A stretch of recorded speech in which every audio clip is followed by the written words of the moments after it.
Okay, it's Amos again. Now we're coming to my favorite subject, change orders. Before we start working on change orders, I want to talk about the philosophy of change orders. There are many of our clients, and I find in the years as a contractor and the years as a trainer to other contractors, I found that contractors, as a rule, concerned or scared of submitting a change order for various reasons. One of the worry is usually projecting something that isn't a reality, such as fear of a client's thinking that you're out there to get him in any way.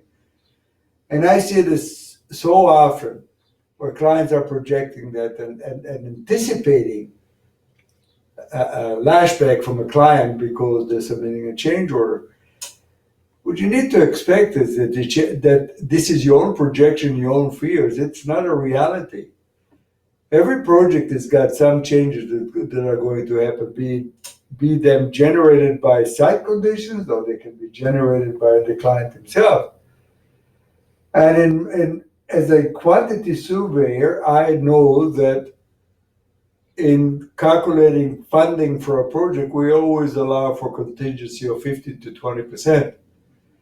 So knowing that, you can expect that there's 50 to 20% of changes that the client expects you to price.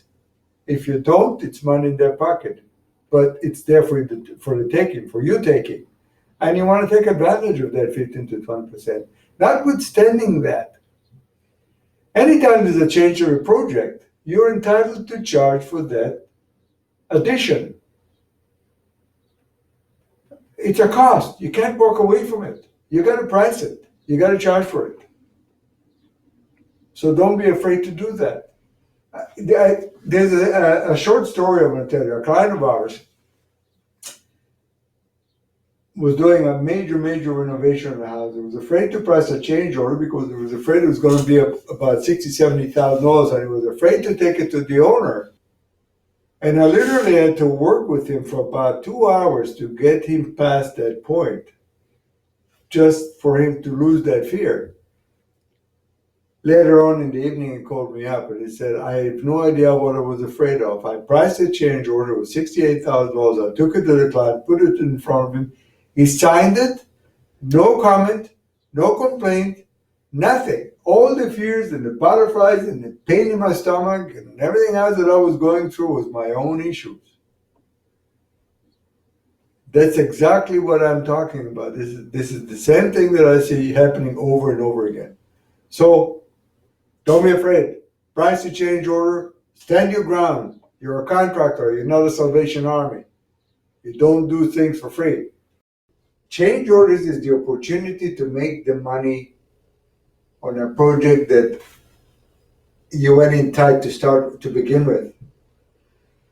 And many times in my career as a mechanical contractor, I look at a project and I can see that there's going to be a lot of changes on the project because it was either over-designed or under-designed, or there are many errors in the drawings. If those items or issues did not come up in addendum, then of course I knew that change orders would follow. That the change orders would make enough money to compensate me for going tight. If I see a project that I would anticipate a lot of change orders in, then of course I would bid really tight with my profit markup and then make it up in change orders. So knowing that, this is the money you want to tap into, that 15 to 20%. If your contract is a proper contract to start with, then claiming change order is not a problem. However, if you got into a contract for a stipulated sum project and your extras and change orders pricing is not detailed, you will run into problems. So start by making sure that your contract is properly prepared, all the T's are crossed and all the I's are dotted, and the change order pricing is detailed as part of the 12 essentials.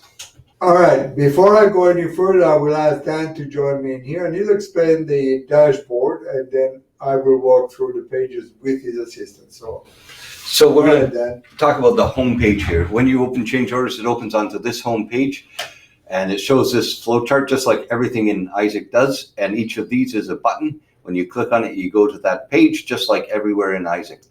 It's got a start here button, so you know to start on the dashboard. Up top, it's got a drop down menu.